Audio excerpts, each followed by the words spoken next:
నెలకు 1900తో కోటి సంపాదన మీ సొంతం ఎలాగో తెలుసా? Hello friends, welcome back to our channel. నెలకు కేవలం 1900 రూపాయలు పెట్టుబడి పెడితే జీవితంలో 1 కోటి రూపాయలు సంపాదించవచ్చా? వినడానికి ఇది నమ్మశక్యంగా అనిపించుకోవచ్చు, కానీ కేంద్ర ప్రభుత్వం నిర్వహిస్తున్న ఒక చిన్న పొదుపు పథకం ద్వారా దీర్ఘకాలం పాటు క్రమశిక్షణతో పెట్టుబడి పెడితే అలాంటి అవకాశం ఉందని ఆర్థిక నిపుణులు చెబుతూ ఉన్నారు. మరి ఆ స్కీమ్ ఏంటి? నిజంగానే నెలకు 1900 రూపాయలతో కోటీశ్వరుడు కావచ్చా? ఇందులో ఎలాంటి రిస్క్ ఉంటుంది? ఎవరెవరు అకౌంట్ ఓపెన్ చేయవచ్చు? పిల్లల పేరుపై అకౌంట్ తెరిస్తే ఎలాంటి ప్రయోజనాలు ఉంటాయి? అసలు ఈ లెక్కలు ఎలా వస్తాయి? సోషల్ మీడియాలో వైరల్ అవుతున్న ఈ వార్త ఎంతవరకు నిజం? ఈ వీడియోలో పూర్తిగా తెలుసుకుందాం. చివరి వరకు చూస్తే ఈ స్కీమ్ మీ కుటుంబ భవిష్యత్తుకు ఎంత ఉపయోగపడుతుందో స్పష్టంగా అర్థమవుతూ ఉంటుంది. ఫ్రెండ్స్, మనలో చాలా మంది డబ్బు సంపాదించడం గురించి మాత్రమే ఎక్కువగా ఆలోచిస్తూ ఉంటారు, కానీ సంపాదించిన డబ్బును ఎలా పెంచుకోవాలి అనే విషయంలో మాత్రం సరైన ప్రణాళిక ఉండదు. ప్రతి నెల కొంత మొత్తం పొదుపు చేస్తే భవిష్యత్తులో పెద్ద మొత్తంగా మారుతుందని అందరికీ తెలుసు, కానీ దానికి సరైన పథకాన్ని ఎంచుకోవడంలో చాలా మంది పొరపాటు చేస్తూ ఉంటారు. కొందరు బ్యాంకుల్లో డబ్బు ఉంచుతారు, కొందరు బంగారం కొంటారు, మరికొందరు స్టాక్ మార్కెట్ వైపు వెళ్తారు. అయితే రిస్క్ లేకుండా భద్రతతో పాటు పన్ను ప్రయోజనాలు కూడా కావాలనుకునే వారికి పబ్లిక్ ప్రావిడెంట్ ఫండ్ అంటే పీపీఎఫ్ చాలా కాలంగా ఒక ప్రముఖ ఎంపికగా ఉంది. ముందుగా పీపీఎఫ్ అంటే ఏంటో తెలుసుకుందాం. పబ్లిక్ ప్రావిడెంట్ ఫండ్ అనేది కేంద్ర ప్రభుత్వం నిర్వహించిన దీర్ఘకాలిక పొదుపు పథకం. ఈ పథకంలో మీరు ప్రతి ఆర్థిక సంవత్సరంలో కనీసం 500 రూపాయల నుంచి గరిష్టంగా 1,50,000 రూపాయల వరకు పెట్టుబడి పెట్టవచ్చు. ప్రస్తుతం అమల్లో ఉన్న వడ్డీ రేటు సంవత్సరానికి 7.5% సమీపంలో ఉంది. ప్రభుత్వం త్రైమాసికాల వారీగా ఈ వడ్డీ రేటును సమీక్షిస్తుంది, కాబట్టి భవిష్యత్తులో వడ్డీ రేటు మారే అవకాశం కూడా ఉంటుంది. అందువల్ల ఈ రోజు చెప్పే లెక్కలు ప్రస్తుత వడ్డీ రేటు ఆధారంగా మాత్రమే అర్థం చేసుకోవాలి. ఇప్పుడు అందరి దృష్టిని ఆకర్షిస్తున్న విషయం ఏమిటంటే, నెలకు కేవలం 1900 రూపాయలు పెట్టి కోటి రూపాయలు ఎలా వస్తాయి అనే ప్రశ్న. దీనికి సమాధానం చాలా సింపుల్. అది మ్యాజిక్ కాదు, అది కాంపౌండింగ్ శక్తి. అంటే మీరు పెట్టిన పెట్టుబడిపై వచ్చిన వడ్డీ కూడా మళ్ళీ పెట్టుబడిగా మారి దానిపై వడ్డీ రావడం. ఈ ప్రక్రియ చాలా సంవత్సరాల పాటు కొనసాగితే చిన్న మొత్తాలు కూడా పెద్ద సంపదలుగా మారుతాయి. అందుకే ప్రపంచంలో గొప్ప పెట్టుబడిదారులు కూడా కాంపౌండింగ్ ను సంపద సృష్టించే అత్యంత శక్తివంతమైన సాధనంగా భావిస్తూ ఉంటారు. ఇప్పుడు పిల్లల పేరుపై పీపీఎఫ్ అకౌంట్ గురించి కూడా తెలుసుకుందాం. పిల్లలు పుట్టిన తర్వాత తల్లిదండ్రులు లేదా చట్టబద్ధమైన సంరక్షకులు వారి పేరుపై పీపీఎఫ్ అకౌంట్ ఓపెన్ చేయవచ్చు. పిల్లలు మైనర్లుగా ఉన్నంత వరకు తల్లిదండ్రులే ఆ అకౌంట్ ని నిర్వహిస్తూ ఉంటారు. పిల్లలు పెద్దవాళ్ళైన తర్వాత ఆ అకౌంట్ వారి ఆధీనంలోకి వస్తుంది. ఇలా చిన్న వయసులోనే పెట్టుబడి ప్రారంభించడం వల్ల ఎక్కువ కాలం కాంపౌండింగ్ ప్రయోజనం లభిస్తూ ఉంటుంది. ఇక్కడ చాలా మంది చేసే పొరపాటు ఏమిటంటే, పిల్లలు 10వ తరగతి లేదా ఇంటర్ చదివే సమయంలోనే పెట్టుబడి గురించి ఆలోచించడం. అప్పటికి చాలా విలువైన సంవత్సరాలు కోల్పోయి ఉంటారు. కానీ పిల్లలు పుట్టిన మొదటి సంవత్సరంలోనే పెట్టుబడి ప్రారంభిస్తే సమయం మీ తరపున పనిచేయడం మొదలవుతూ ఉంటుంది. ఈ సమయమే ఈ స్కీమ్లో అతిపెద్ద ఆస్తి. మీరు పెట్టే డబ్బు కాదు, మీరు ఇచ్చే సమయమే అసలు సంపాదన సృష్టిస్తుంది. ఇప్పుడు వైరల్ అవుతున్న లెక్కల గురించి కూడా మాట్లాడుకుందాం.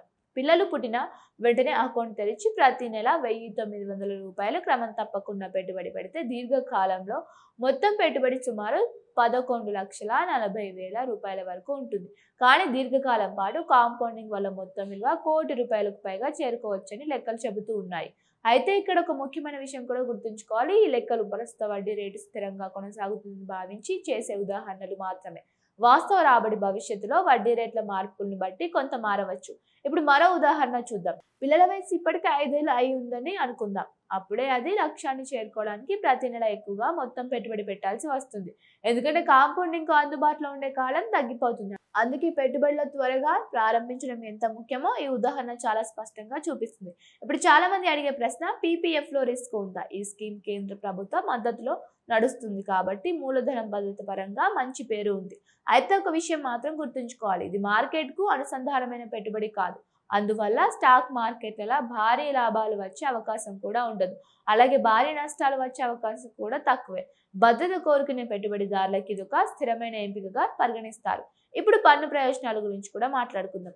పీపీఎఫ్ ప్రత్యేకతలో ఒకటి దీనికి లభించే పన్ను ప్రయోజనాలు. సాధారణంగా ఈ పథకంలో పెట్టుబడి చేసిన మొత్తానికి వర్తించే పన్ను నిబంధనల ప్రకారం మినహాయింపులు లభించవచ్చు. అలాగే వడ్డీపై కూడా ప్రస్తుతం పన్ను ఉండదు. మెచ్యూరిటీ సమయంలో వచ్చే మొత్తం పైన పన్ను మినహాయింపు ఉంటుంది. అయితే పన్ను నిబంధనలు కాలానుగుణంగా మారవచ్చు, కాబట్టి పెట్టుబడి నిర్ణయం తీసుకునే ముందు తాజా నిబంధనలను పరిశీలించడం మంచిది. ఇప్పుడు మరో ముఖ్యమైన విషయం, పీపీఎఫ్ లో డబ్బు పెట్టిన వెంటనే తీసుకోవచ్చా? సమాధానం లేదు. ఇది దీర్ఘకాలిక పథకం. సాధారణంగా 15 సంవత్సరాల లాక్ ఇన్ పీరియడ్ ఉంటుంది. కొన్ని నిబంధనల ప్రకారం నిర్దిష్ట కాలం తర్వాత కొంత మొత్తాన్ని ఉపసంహరించుకునే అవకాశం ఉంటుంది. అలాగే కొన్ని షరతుల ప్రకారం రుణం కూడా పొందవచ్చు. కానీ ఈ స్కీమ్ ప్రధాన ఉద్దేశం దీర్ఘకాలిక సంపదను సృష్టించడం. ఫ్రెండ్స్, చాలా మంది తల్లిదండ్రులు ఈ పిల్లల చదువుల ఖర్చులు ఎలా భరించాలి అని ఆందోళన చెందుతూ ఉంటారు. మరికొందరు పెళ్లి ఖర్చుల గురించి ఆలోచిస్తారు. ఇంకొందరు పిల్లల భవిష్యత్తును ఒక భద్రమైన నిధి ఉండాలని కోరుకుంటూ ఉంటారు. అలాంటి సందర్భాల్లో చిన్న మొత్తాలతో ప్రారంభించే క్రమశిక్షణతో కూడిన పెట్టుబడి భవిష్యత్తులో ఎంతో ఉపయోగపడుతూ ఉంటుంది. నెలకు 1900 రూపాయలు అంటే చాలా కుటుంబాలకు పెద్ద భారం కాకపోవచ్చు. కానీ అదే మొత్తం దశాబ్దాల పాటు నిరంతరం పెట్టుబడిగా మారితే దాని ప్రభావం పూర్తిగా వేరే స్థాయిలో ఉంటుంది. ఇక్కడ ఒక విషయం మాత్రం స్పష్టంగా గుర్తుంచుకోవాలి. సోషల్ మీడియాలో కనిపించే కోటి రూపాయల లెక్కలను చూసి వెంటనే నిర్ణయం తీసుకోవద్దు. ఆ లెక్కల్లో ఉపయోగించిన వడ్డీ రేటు ఏమిటి? ఎంతకాలం పెట్టుబడి పెట్టాలి? మధ్యలో డబ్బు తీసుకోకూడదా? వడ్డీ మారితే ఏమవుతుంది? ఇలాంటి అంశాలన్నింటినీ పరిశీలించాలి. ఆ తర్వాతే పెట్టుబడి నిర్ణయం తీసుకోవాలి. ఇంకో ముఖ్యమైన విషయం, ప్రతి ఒక్కరికి ఒకే పెట్టుబడి పథకం సరిపోదు. మీ వయసు, మీ ఆదాయం, మీ కుటుంబ బాధ్యత, మీ లక్ష్యాలు, మీ రిస్క్ తీసుకునే సామర్థ్యం ఏమిటనేది బట్టి పెట్టుబడి పెట్టడం మంచిది. పీపీఎఫ్ భద్రత కోరుకునే వారికి అనుకూలంగా ఉండొచ్చు. కానీ అధిక రాబడులు ఆశించే వారు ఇతర పెట్టుబడి మార్గాలను కూడా పరిశీలిస్తారు. అందుకే పెట్టుబడి నిర్ణయం ఎప్పుడు వ్యక్తిగత ఆర్థిక పరిస్థితిని బట్టి తీసుకోవాలి. ఇప్పుడు ఒకసారి మొత్తం విషయాన్ని రీక్యాప్ చేద్దాం. పీపీఎఫ్ అనేది కేంద్ర ప్రభుత్వం మద్దతుతో నడిచే దీర్ఘకాలిక పొదుపు పథకం. పిల్లల పేరుపై కూడా అకౌంట్ ఓపెన్ చేయవచ్చు. చిన్న వయసులోనే పెట్టుబడి ప్రారంభిస్తే కాంపౌండింగ్ శక్తి ఎక్కువ కాలం పనిచేస్తూ ఉంటుంది. వేరళవుతున్న కోటి రూపాయల లెక్కలు దీర్ఘకాలిక క్రమశిక్షణతో పాటు ప్రస్తుత వడ్డీ రేట్ల ఆధారంగా రూపొందించిన ఉదాహరణలు మాత్రమే. భవిష్యత్తులో వడ్డీ రేట్లు మారితే ఫలితాలు కూడా మారవచ్చు. కాబట్టి దీనిని ఖచ్చితమైన హామీగా కాకుండా ఒక ఉదాహరణగా మాత్రమే చూడాలి. అయితే ఒక విషయం మాత్రం ఎప్పటికీ మారదు. త్వరగా ప్రారంభించిన పొదుపు, క్రమం తప్పకుండా పెట్టుబడి, దీర్ఘకాలం ఓపిక, ఈ మూడు కలిసి వెంటనే సంపద నిర్మాణం సాధ్యమవుతూ ఉంటుంది.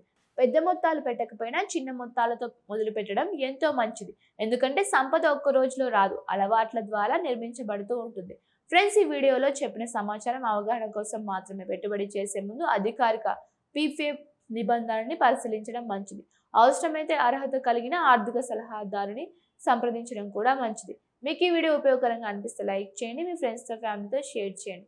ఇలాంటి ఆర్థిక అవగాహన వీడియోల కోసం మా ఛానల్ వెంటనే సబ్స్క్రైబ్ చేసుకుని బెల్ ఐకాన్ ప్రెస్ చేయండి. Thank you for watching.